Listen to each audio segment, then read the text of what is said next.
Hello everybody, it's me the Boss Hog with a slightly tweaked version of my weekly portfolio, so hopefully you enjoy the changes. For the week ending the 11th of March, my buy, sell, dividends and some information on my top positions. Let's do it. Alright, so for anyone who's been following my channel, the last month has been quite difficult for me. I have Russian exposure, so hence the line here. But this week was actually pretty good, including my best day ever on the 9th, so that felt great. It does feel a little bit like a dead cat bounce, but at the same time, I know it's a difficult market at the moment. But it was nice actually to have a little bit of respite. I've kind of been pinging between being really excited to be buying stuff at relative discounts compared to what they've been, and obviously feeling a little bit beaten up. So I think the mental game starts to come in at these kind of times. So it is what it is at the end of the day, and yeah, a relatively good week. But you can see here, it's still all over the place really. And we're just trying to navigate it as best as we can. So yeah, I did add some more capital this week. Again, for anyone who's been following me between January and March this year, I'm just basically dripping in relatively modest amounts. That's because we had an expensive couple of things ranging from a tax bill to a holiday, but it's mostly because I don't want to get ahead of myself for April when the tax year begins again and we can start putting stuff into our very tax efficient ISAs for my wife and I. So we're doing like a couple of £100 a week at the moment, and probably in total January to March so far, probably done about 4,000, something like that. So more modest week for trading, at least for me. But yeah, ditching Google, I think will raise some eyebrows. I think I've bought some good alternatives. Obviously, you guys can let me know if you agree or disagree or not. I have to say, when I mentioned this in Discord, it definitely raised a lot of eyebrows. People were well unimpressed, and but yeah, we'll see. Obviously, I like Google. I made a small profit on it, but yeah, it was a little bit controversial to be selling at 26, whatever it was I sold it out at. So there you go. But we stand by the decision, and I did actually get one dividend this week. I have like a half share of Microsoft, so I got like 9p from that. So obviously nothing major at all. Anyway, not any changes really on this part, but on the next part we've got some new stuff. So let's move on to that. All right, so I kind of wanted to structure this a little bit better. Like previously, what I was doing is kind of looking at shares that had moved more than 4%, give or take, depending on their sizing, just like mentioning it as a one-liner, and it felt very unstructured. So I thought instead what I'd do is, considering my top 10 account for 86% of my portfolio by value at the moment, is basically just do like a running update on my top 10. In terms of their week-on-week performance, because ultimately that's what matters, right? It doesn't matter if my 0.5% in X has a really storming week or a really terrible week. It's not going to move the dial particularly. Whereas some of these holdings can, especially here my top 7. Every one of these on my top 7, so Phoenix up, have at least an 8% weighting in my portfolio. So National Express is the biggest, about 16% at the moment. So they're pretty significant basically. Now, this is the first time I've done this, so I don't know if this is like just because it's pretty rough in the market at the moment, but first of all, it's pretty red, right? So I thought that was pretty interesting. Like, again, I do label myself as a value investor most of all, so it's possible I'm picking up shares, on the downward trend, whereas maybe if you would like a dividend growth or a kind of safer, more conservative investor, maybe this looks a bit green or a black in this case. But I just thought that was kind of interesting, so we'll see. As this is the first week, I'll just zoom through all of them. But what I'm going to be doing moving forward mostly is just looking at ones that have news, development, etc., etc. I'm still working on automating this a little bit, so I might not be like getting all of the information through, but hopefully this is a good starting point. And also what I'd like to do in future weeks when I work out how to do it is basically bring in some like macroeconomic news, mainly for the US and the European area. UK, I include the UK and Europe specifically because it is. So I think that would be interesting and useful as well. If there's like CPI figures or employment figures for countries that are kind of interesting. Base rate changes, etc. Like, well, those things that kind of have an impact on the market, and likewise things like war, or it doesn't have to maybe be such a big event that's kind of moving markets everywhere. It could be a legislative change in Chile, which is going to have an impact on the copper price, right? But I haven't quite worked out how to do that in kind of a way that's not going to take up an inordinate amount of time, but we'll see. Anyway, so National Express, this has been my largest holding now for quite a while. They released some results. I would say they were in line with my expectations. The market, although, seemed to view them more favourably, which is great because my opinion is the market is under appreciating this National Express. That's why it's my largest holding. Basically a return to profit. which is great. And although right now it looks like it trades on a really hefty PE, you have to kind of look at the direction of travel here, which is really good. And also I would add this conservatively run company, so they've already hedged all of their oil for 22 and about 2/3 of their oil for 23. And at the moment they're not doing auto hedging, they're basically reviewing, so that again they're kind of like trying to manage it as best as they can. But they have a significant amount of fuel already hedged, which basically means their costs are going to be competitive compared to others. So that's really good. The other thing to add here, as well as that, well, I guess actually also they should be returning to dividends for 2022 financials. I guess that's worth calling out as well. The other thing to add is that their acquisition of Stagecoach probably won't go through.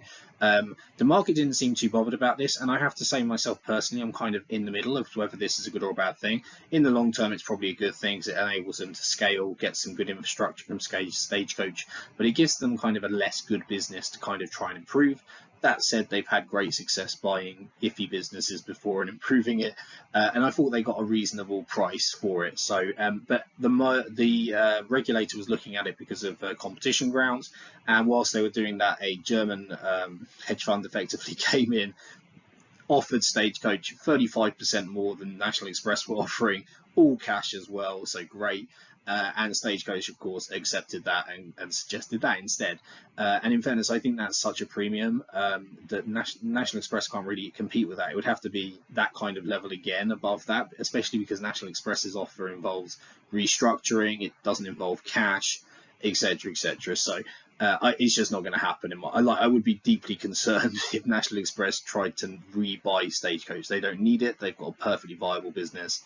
And I don't think the market was too bothered about it either. So that's telling for me, actually. And again, when the news basically broke at the same time as the results, so it kind of got muddled a little bit. But the fact that this is up 26% in a week, that was pretty nice. So I think it was Wednesday that this happened, which is one of the reasons why I had such a great day on Wednesday. Gamma, I mean, it's my main telecoms play. I work in the telecoms industry. They released results a while ago that were in line with expectations, and the share price basically fell off a cliff. You know, although it doesn't look too much year on year, you know, they're really going great, and then it went down. So sooner or later, what will happen here is that a year on year figure will look really horrific. You know, like minus 50% kind of horrific. But for now, it doesn't look too bad. But yeah, this is like a dividend growth play for me, and I think it's quality business. It's not cheap even after the fall, but again, quality business. So I'm happy to be buying shares in it in current level. Hollywood Bowl, I continue to buy, as you're about to see.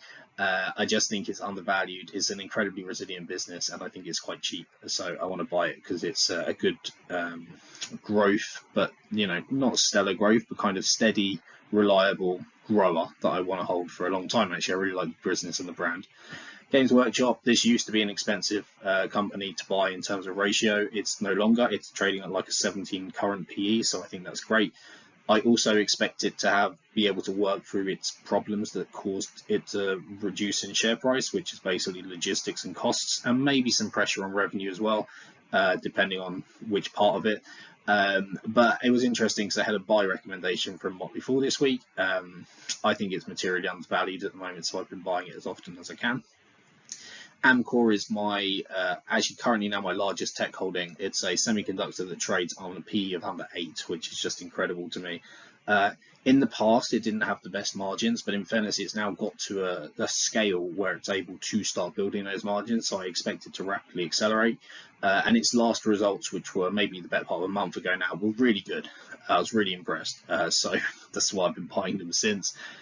Genius here is, I mean, these are horrific. This minus 75% here year on year is super bad. But basically, I probably was too eager to establish a position in this, but even still, I'm quite happy with this company. I went on an investor day at the end of January.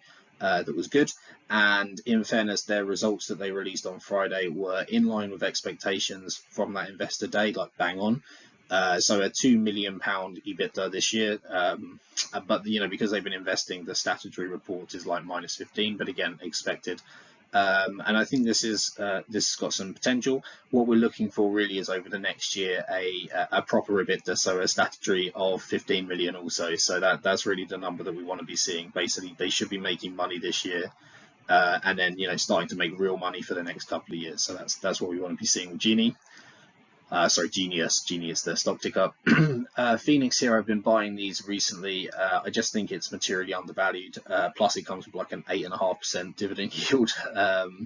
It's kind of an end of life pension life assurance kind of aggregator that's going under the radar, even though it's a FTSE 100 company. Hardly anyone's heard of it.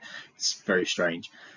T Rowe here, they've been on a bit of a slide and now they're below their kind of 5 to 10 year averages. So to me, it's just a chance to buy a kind of well diversified, almost an ETF, not quite, that's definitely pushing it, but it has so much exposure to the financial markets that it's just a good play on that. Solid dividend, doesn't seem expensive to me, and it's becoming one of my main non-insurance financial plays. I do have bigger financials, mainly Phoenix in this case. Next up, we've got Fevertree. Again, not unlike the likes of Games Workshop or maybe even Gamma. This is a company that got really beaten up after its results.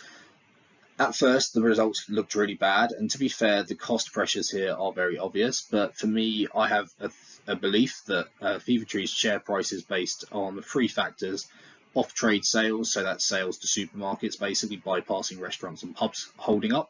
It's grown really rapidly during COVID. It's a case of how well that holds up once the pubs and restaurant sales increase, which is on-trade. Then there's international sales, and then there's other mixers, so outside of gin and tonic. I looked into the detail of their financials, and I really liked all of those numbers are outperforming what I would be expecting to see. So to me, this is again a good buying opportunity, not risk free, because they do need to get control of their costs, and their logistics seems to be a common theme with these kind of mid-sized companies. But I'm really optimistic, and actually I'm weirdly evangelical about the product. I think it's a great product. It's like the best in the market. I drink alcohol. I drink it with mixers sometimes. I really like their product. It's superior, and the branding's on point. So I think it will be successful in passing on necessary price increases as it needs to. Last but not least is Salesforce. I basically really like the ecosystem that they've built. My wife actually does projects, integrating Salesforce. She likes it as well as a offering. I decided to buy it because I think it's trading on a more reasonable multiple than it has in the past. I'm down a few percent here, but I'm quite happy with it. I'm just waiting for the next update to sort of see if I should increase my position or not. Right now, I'm quite happy with my position. It's about 2.5% of my portfolio. I would be interested in upping that, if it really shows some good above my expectation potential. So that's the idea there. So anyway, quick run through of the top 10 this week, because I haven't got too much to mention in my trading, as you'll see, but I'll keep this up to date and look to add in some macroeconomic news in due course. So I guess I'd appreciate feedback if this is useful or not. Anyway, let's have a look at the buys, which are unchanged, but obviously updated for the last week. All right, so following feedback I got a couple of weeks ago from one of actually a couple of subscribers, I'm focusing on talking about fewer companies here I've been buying, but giving a bit more detail about why I've been buying them. So I've just picked 2 this week, and that's mainly because I feel like I've spoken about Hollywood Bowl and Fevertree the last couple of weeks and my rationale for buying those, and I've just gone into detail on both of those as well, because obviously they're top 10 holdings. So I want to talk about Legal & General and then Aviva. These are 2 UK insurers that I decided to reopen positions in this week. I previously owned them and sold them at decent profits beforehand. That was mainly just to do some profit taking. They were near enough levels that I thought were fair value, and I felt like there were things that I could buy elsewhere. So that was my rationale for selling.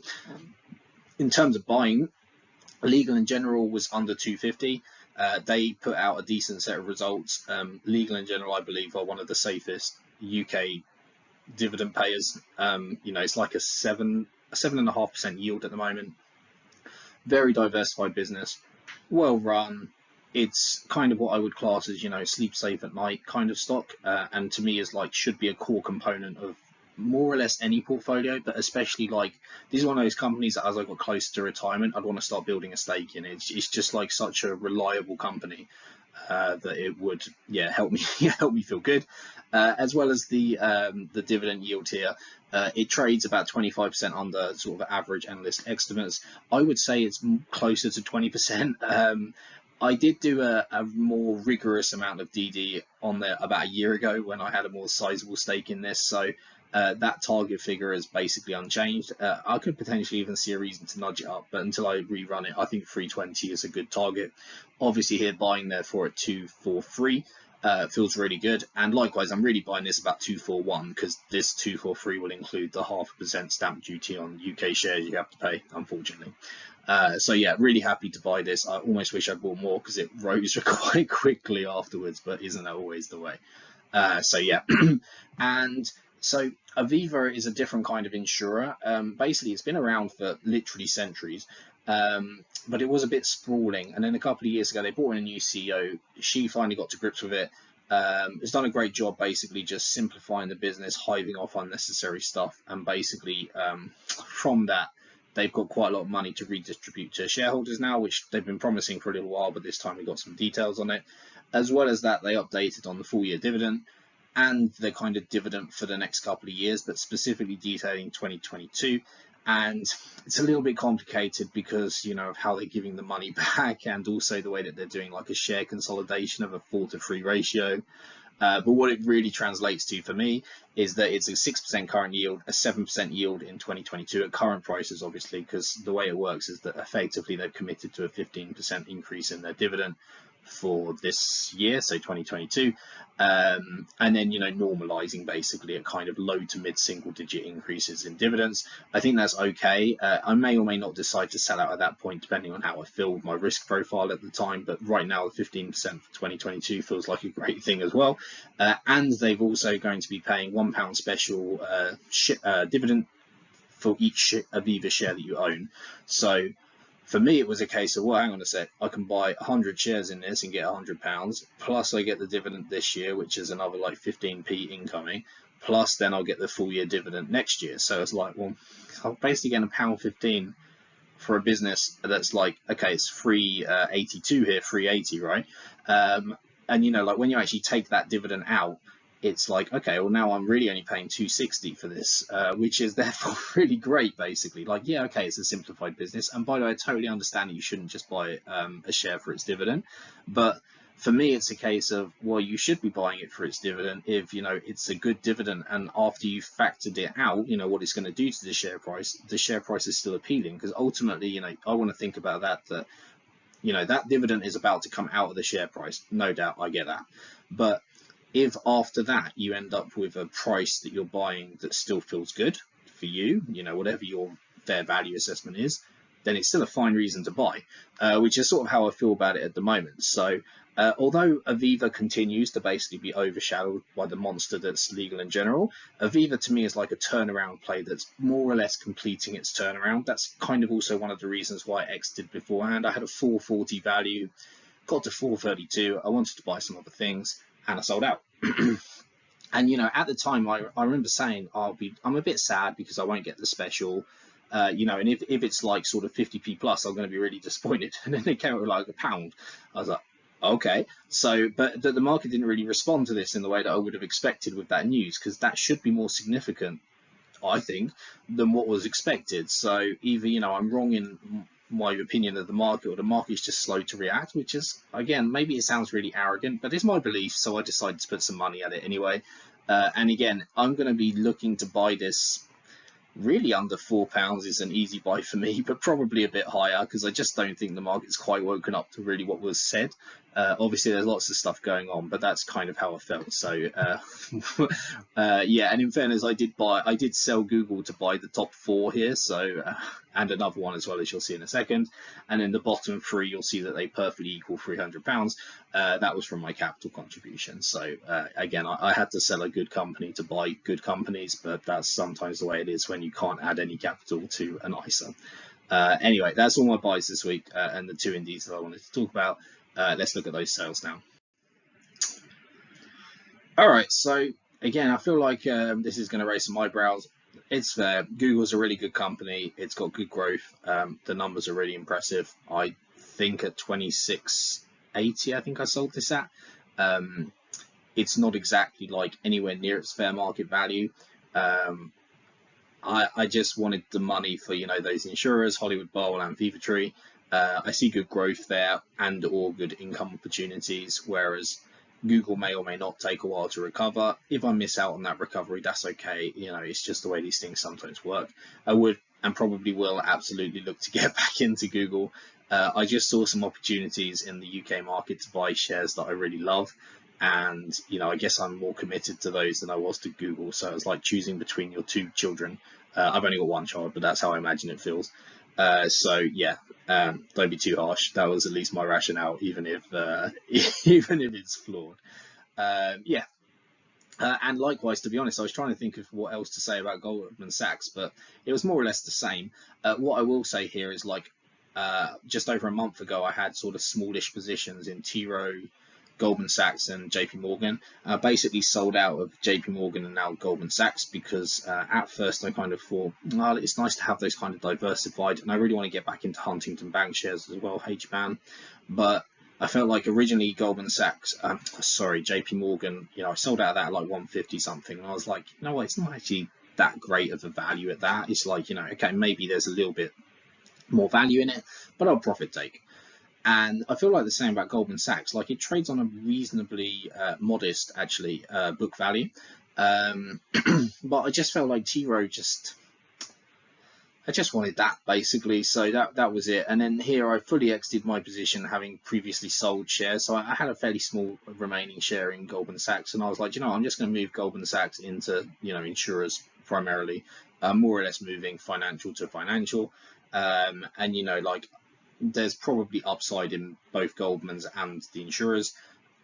The bigger dividend with the insurers, and again, they just look maybe slightly less, slightly more capital upside, basically. So ultimately here I took like small, you know, mid-single digit profits on both of these for holding for not very long amount of time. So it wasn't too bad. And hopefully I've redeployed them into some good companies. So there you go. Anyway, let me know on the changes. Hopefully that was useful. Thank you very much for watching, everyone. I've been the Boss Hog, and good luck with your investing. Bye for now.